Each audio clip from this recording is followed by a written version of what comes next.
Welcome to the next exercise in 3D modeling. So we will be trying to create this part which is seen in the figure on the right hand side of the screen.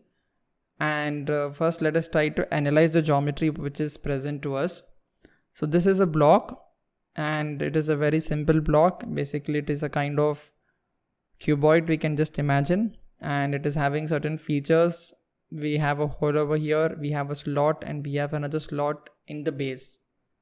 So this is having certain dimensions. The height of the block is 64 units, the width of the block is 50 units, and the total thickness of the block can be said as 52 units. We have another dimensions which are mentioned, which are used for presenting the locations of the features. For example, we have 26 units of distance from this edge for identifying the location of the circular hole with its own diameter. We have a slot over here. This base of the slot is located at a distance of 36 units from the top surface, and it is having a height of 22 units. We also have another slot over here that is having a width of 14 units, and it is also having a height of 15 units, which is mentioned over here, and this particular slot is on the center axis of the total geometry. So let us try to create this one. Now first thing is we have to analyze and we have to identify what are we going to assign as the front view for this particular object. So in some geometries we are not assigned or we are not given that which is the front view. In some figures we will be given an arrow which will indicate that is the front view. But in this case we are not presented with any arrows, so we have to select the front view with our own choice. So for selecting the front view, we have to see that we are selecting a view which is having maximum number of features seen. So in this particular case we have two options of selecting the front view. This is the first option and this is the second option. So naturally in this particular option, the second option, we are not seeing any of the features. We are just seeing a block, a flat plain block. Whereas in the first option, we are able to see number of features. We can see the total block. We can see the small feature in the base. We can see another feature. So I recommend to use this particular surface or this particular face of the geometry to be as the front view for the total block. And obviously this will be the top view. So let us try to create an extrusion using the front view. So click on Extrude, select the front plane, click on Sketch View. Now that we are aligned with the view, we have to create the outer block. So let me use center rectangle because I want everything to be symmetric. Create a block of random dimensions. So change the width of the block to 50 units and the height of the block to be around 64 units. So I have created the block. Now I can press OK. And again let me try to keep as symmetry, and then let me change the total extrusion length, which is equal to 52 units, and press OK. So this is the total block which is created for us. So we are following the process of feature based modeling. We are trying to create the total geometry feature by feature. So first case I have created the total block, then I will be removing the material from it in order to achieve or in order to reach to the final product. So now that I have created the total block, I only have to extrude certain features by removing of material. So let me just try to create this particular features right now, which are present on this surface. So again I will be trying to show you multiple ways for creation of these features. So first thing is I will be selecting the surface and clicking on Extrude. So I will be getting a plane of sketching over here. I will be aligning my geometry, and now I will be creating a center rectangle of some dimensions. Now let me change the display style to no hidden, and let me assign the position of the base of this feature with respect to the top surface as mentioned in the geometry, and that is equal to 36 units. So currently Creo is assuming that the geometry is with respect to the horizontal reference. Let me change the dimensions. So right now, maybe it is sometimes difficult for us to select this edge. In that case, we can use the reference option and we can try to create a reference line over the edge. So now it is very simple for us. We can select this edges and just try to change the distance to be 36 units. So this is the location of the slot, and this slot is having a width of 30 units and a height of 22 units.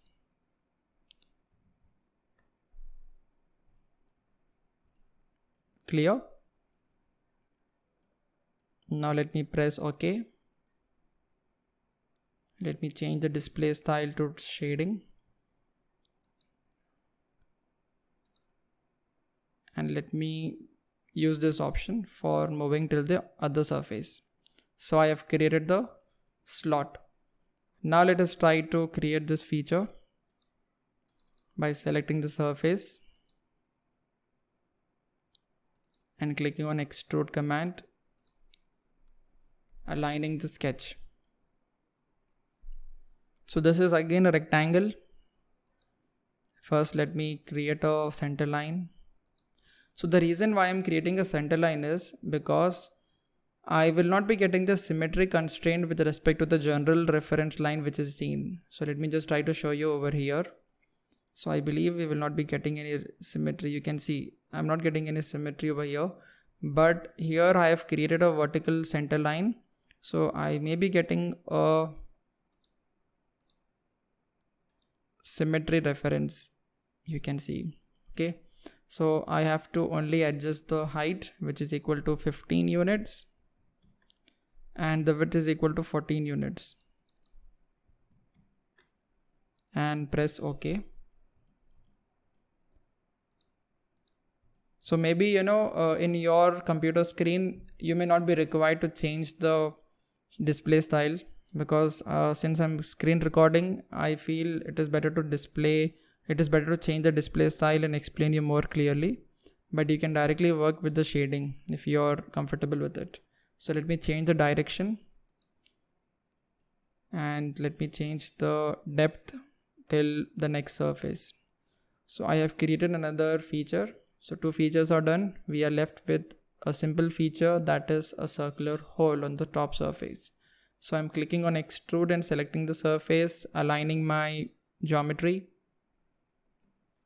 So my geometry is aligned right now, and let me try to use circle with center, and you can see that I am not getting any point over here which will help me to identify the center. In that case, I can use the reference line and let me generate a vertical line with respect to this plane.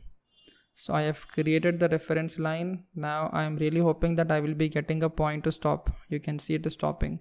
So this is the importance of reference line. In certain particular locations, we may not be identifying with the cursor the center location. So in that cases, we can try to use this reference line using this command. So let me just try to stop over here and let me create a circle, and let me change the diameter of the circle to be around 18 units. And I also have to consider one more thing which I was not considering earlier, that in this geometry I am given a distance of 26 units, which is almost the center of, that is half of 52 actually, but we can also try to align the center of the circle with respect to the edge, and we can just check up whether that particular distance is followed. See, it is 26 units. So that is just a verification over here. Now that we are satisfied with the sketch, we can just press OK, and let me press Ctrl D, and let me change the display style to shading and change the direction of the extrusion. So this extrusion is up to the next surface, and I have created the same figure which is seen in the sketch. So right now we have followed a procedure of feature-based modeling. So I will be trying to show you one more way in which we can create the total geometry in 2 steps. Right now we are using 4 steps. There is another procedure with which we can create in 2 steps. Let me just delete everything right now. But the process what we have followed right now is highly recommended. So I will be extruding the total seen or visible edges. Okay, so I'll just try to show you quickly. So first I will be drawing the total rectangle. Okay, and let me create a center line and make this sketch symmetry. It is already symmetric.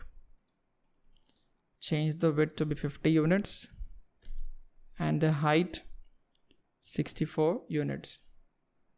Now zoom to fit. Now I will be creating a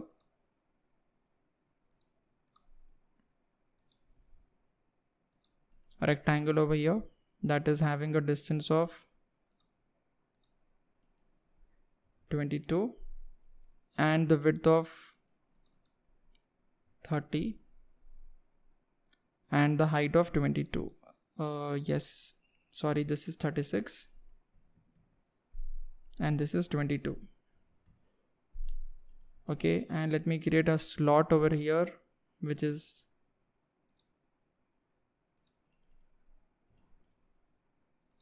distance of 14 and a height of 15. So now the shading has been disappeared because there is an overlapping of 2 edges over here. I will be hiding the plane and showing you. So you can see, let me delete the segments twice so that the first edge is with respect to the original rectangle what I have created and the second edge is with respect to this smaller rectangle what I have created. So now that my dimensions are fine, let me just extrude this thing and let me try to keep it symmetry. Now the second step will be to create a hole. So you can see I'm just trying to create this particular geometry in 2 particular steps. This is 26 and the diameter of this circle is 18. Ctrl D, extrude command up to the surface.